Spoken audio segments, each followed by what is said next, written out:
কি ব্যাপার, আপনারা বাধা দিচ্ছেন কেন? আপনাদেরকে বলা হয়েছে এই বস্তিটা খালি করতে, খালি করছেন না কেন? বস্তি খালি করে আমরা থাকবো কই? আমগো তো আর থাকার জায়গা নাই। শুনুন, এই জায়গাটা সরকারের কাছ থেকে আমরা ইজারা নিয়েছি। এখানে আমরা একটা নতুন প্রজেক্ট করব। আপনারা ধনী বলে কি আমগোর উপরে জুলুম করতেছেন? এই বস্তি ভাঙতে হইলে আগে সবারে খুন করে তারপরে ভাঙতে হইব।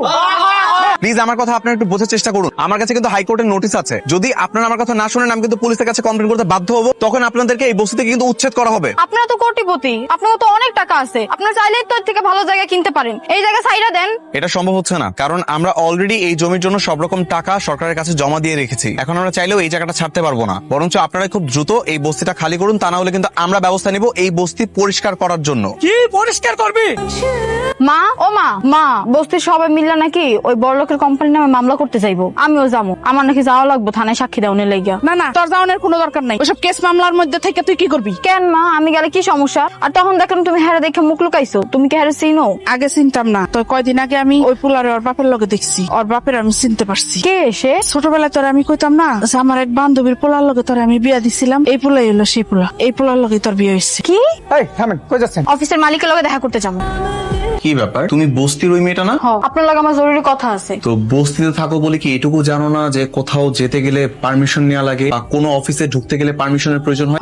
জানি। তাহলে এরকম একটা গুরুত্বপূর্ণ মিটিং এর মধ্যে ঢুকে গেলে কেন? আপনি ওনাকে যাইতে বলেন এনথিকা। এর মধ্যে একটা বস্তির মেয়ের কথা শুনে আমাদের মিটিং থেকে উঠে যেতে হবে? সরি গাইস, তুমি এখান থেকে যাও। তোমার সাথে আমার যত কথা আছে সবকিছু বস্তিতে গিয়েই হবে। বস্তি ছাড়া তোমার সাথে আমার কোনো সম্পর্ক নাই। আমি বস্তির মায়া হইতে পারি, কিন্তু আমার আরো একটা পরিচয় আছে। আমি আপনার ছোটবেলায় বিয়ে করা বউ।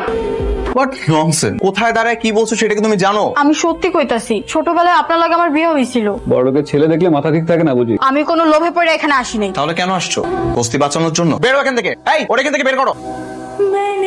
কি ব্যাপার, তুমি আবার এসছো? আমি তো যাই নাই, আপনার লেগেই অপেক্ষা করতেছিলাম। বিশ্বাস করেন, আমার মা কখনো মিথ্যা কথা কয় না। আমি সত্যি আপনার ছোটবেলার বউ। এই মেয়ে, তোমার কোনো ধারণা আছে যে আমি কাদের সাথে চলাফেরা করি, কাদের সাথে আমার ওঠা বসা? যা ইচ্ছা তাই বলে দিলে হলো? আপনি আমার কথা বিশ্বাস করতেছেন না। আপনার মা সবকিছু জানে। আপনি বাসায় যা তারাই জিজ্ঞেস করেন, সত্যিটা জানতে পারবেন। আমি আমার মাকে জিজ্ঞাসা করে সত্যিটা জেনে নিব। তুমি রাস্তাটা ছাড়ো।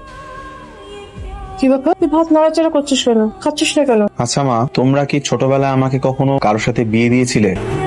এটা কি ধরনের প্রশ্ন জিজ্ঞেস করছিস? হ্যাঁ, না, হয় না যে অনেক সময় ছোটবেলায় মা বাবা তাদের বন্ধু বান্ধবীর ছেলে বা মেয়ে কারোর সাথে বিয়ে ঠিক করে রাখে, কিংবা ছোটবেলায় বিয়ে করিয়ে রাখে। এমন কিছু কি তোমরা আমার সাথেও করেছো? তোর ছোটবেলায় এরকম একটা মেয়ের সাথে আমরা বিয়ে দিয়েছিলাম। আমার বান্ধবীর মেয়ে ছিল। মেয়েটা দেখতে খুব মিষ্টি। তোর বাবার টাকা হওয়ার পর থেকে যোগাযোগ বন্ধ করে দিই। তার মানে তোমরা সত্যি আমার বিয়ে করিয়েছিলে? আরে না, কিসের বিয়ে? ছোটবেলায় পুতুল খেলতে খেলতে এরকম অনেক ঘটনা ঘটে, এগুলোকে কেউ সিরিয়াসলি নেয় না।